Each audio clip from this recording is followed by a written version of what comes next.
Magandang araw mga idol. Ngayon mga idol ay gagawa tayo ng ginataan saging. At lalagyan natin ng asukal para masarap. Minsan nakakasawa na rin kasi minsan yung asin eh. At yan nga ni mga idol ay dito tayo at kukuha ako ng saging. Pakagaling ko sa pag-ulan ng mga alaga mga idol ay dumiretso nga niya ako rito sa baba ng bahay at nang makakuha nga na ng saging na saba. At para yun nga niya ay magataan natin. At yan nga ni ay ito yung aking kukuhain na hindi naman ganong kalakihan na saging na saba, tama lang.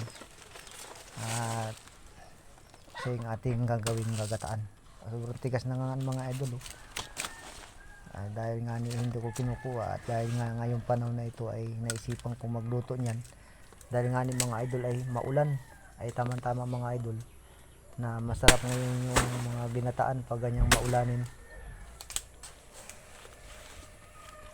At yan nga ni, pakakuha ko nga yung mga idol yan, pakarating ko nga sa bahay ay atin na nga ning babalatan yan.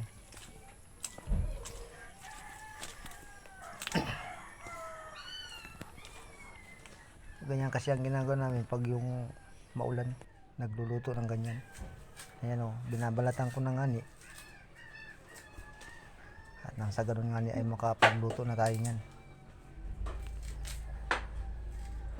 At yan mga idol ay ang gagawa na lalagyan natin ng asukal para naman maiba naman, masarap.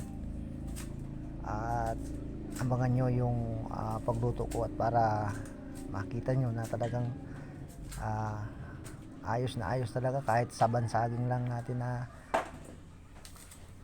kahit saging lang ng saba ang ginataan ay talagang the best naman ang merienda. Ayan. At talagang kaya alam na gumawa ng ganito mga idol ay masarap ito sa pag umuulan. Ay malakas ang ulan eh. Ayan pakyari. Kayat na tayo. Pininuhan ko lamang ng gayat yung maninipis lang para madali siyang maluto kasi sobrang tigas ng saging eh.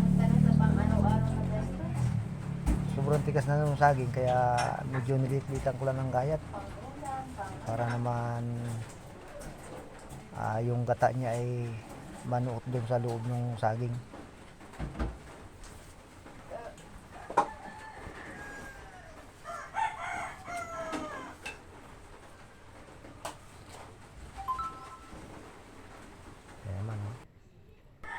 At pagkatapos ng mga kaidol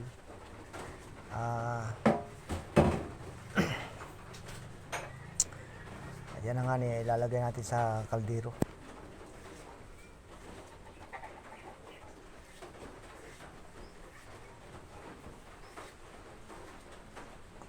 Dinami-damihan ko na ng luto mga idol para pag may tira hanggang bukas na. Iniitin lang at pwede pa yan bukas. Yan, na makatapos. Lagyan natin sa kaldero mga ka-idol.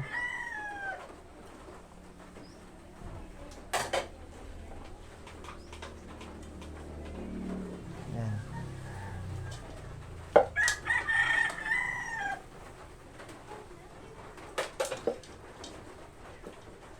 Diba, isang kaldero, dinami-damihan ko na. May tira pa rin naman.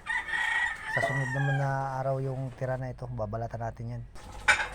Kaya gawin naman natin ng karning kalamay. At sa pagkain ko nga ng mga idol ay yung sabaw ng niyog ang ginamit ko ng panakang pampaga niya. Sabaw ng niyog ang aking ginamit dyan.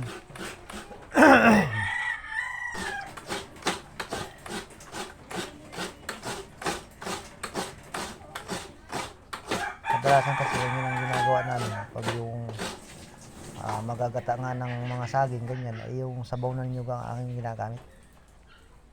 Ayan, ayan kita mo naman tumutulo pa ang ulan kaya masarap ngayon na magsinugno nga ng saging. At ito na nga niya ay dumako naman tayo dito sa pagdupong ng apoy. Medyo matagal-tagal din kasi ito dahil ito yung uling.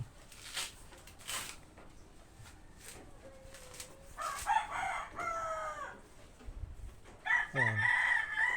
Hinay na nga ako dyan ng bunot para pailalim natin dun sa ilalim ng kalan para pag suso ay dali agad dumalit yung uling. Yan. Tapos lagyan natin ng uling nga niya at susuan natin. Ayan o.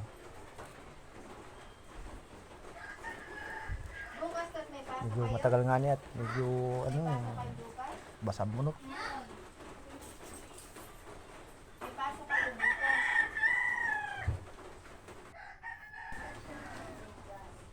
Yan. At yan nga ni mga idol ay nilagyan ko ng asukal na. Asukal lang ilalagay natin para masarap naman at maiba naman. Minsan nakakasawa din yung asin eh. Ayan, dinami-damihan ko na. Bahala na ma-diabetes. Pero wag naman sana. Ayan. At nilagyan ko na rin yung gata. Sabay na. At antay-antay natin mga siguro mga 30 minutes lang yun. Luto na yan.